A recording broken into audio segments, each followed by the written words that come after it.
Towards the end of 2018, you mentioned that you guarantee you could make a 50% annual return if you had to start again with under $1 million. The question is, if tomorrow you woke up in the body of your body. 20-year-old American. Your body.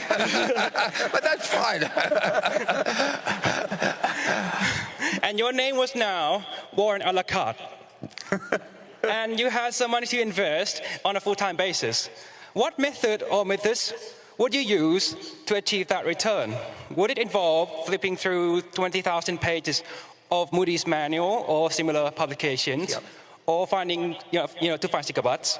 Or would it be hunting for great companies at a fair price as Mr. Munger would? Or would it be a combination of both with opportunity cost serving as the final arbiter of which method to use, given that your investing opportunity has now broadened significantly? Thank you. ขอบคุณครับ Good question. I'm glad you came. And the answer would be, in my particular case, it would be going through the 20,000 pages.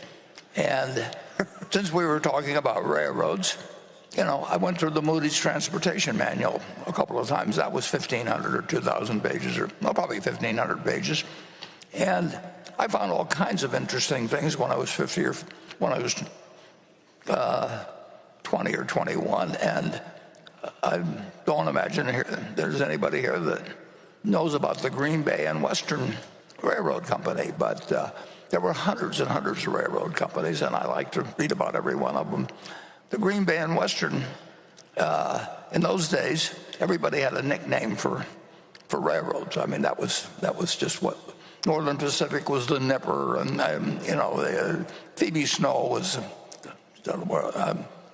one of them in the east that used to go up to Cornell, and the Green Bay and Western was known as grab baggage and walk, and GB&W, and they had a bond that was actually the common stock, and they had a common stock that was actually a bond, and that could lead to unusual things, but they wouldn't lead to unusual things that would work for you with many millions of dollars. But if you collected a whole bunch of those, which I set out to do, and actually that's what impressed Charlie when I first met him, because I knew all the details of all these little companies on the West Coast that he thought I would never have heard of, but I knew about the Los Angeles Athletic Club or whatever it might be, and he thought he was the only one that knew about that, and that became an instant point of connection. So to answer your question, I don't know what the equivalent of Moody's manuals or anything would be now, but I would try and know everything about everything small, and I would find something. And with $1 million, you could earn 50% a year. But you have to be in love with the subject. You can't just be in love with the money.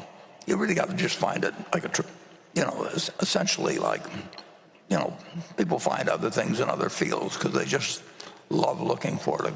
A biologist looks for something because they want to find something.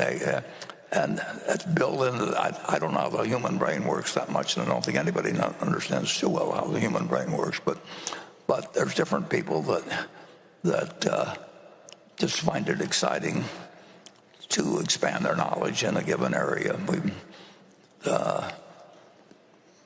I know great bridge players. I know great chess players, actually. Kasparov came to Omaha and met Mrs. B.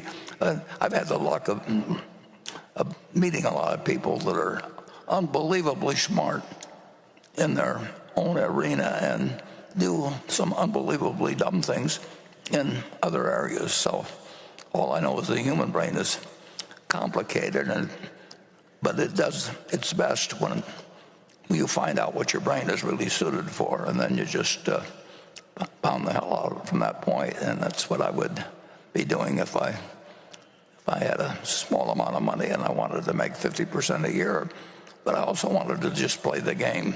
And you can't do it if you don't find the game of interest, whether it's bridge or whether, whatever it may be, chess, or in this case, finding securities that are undervalued.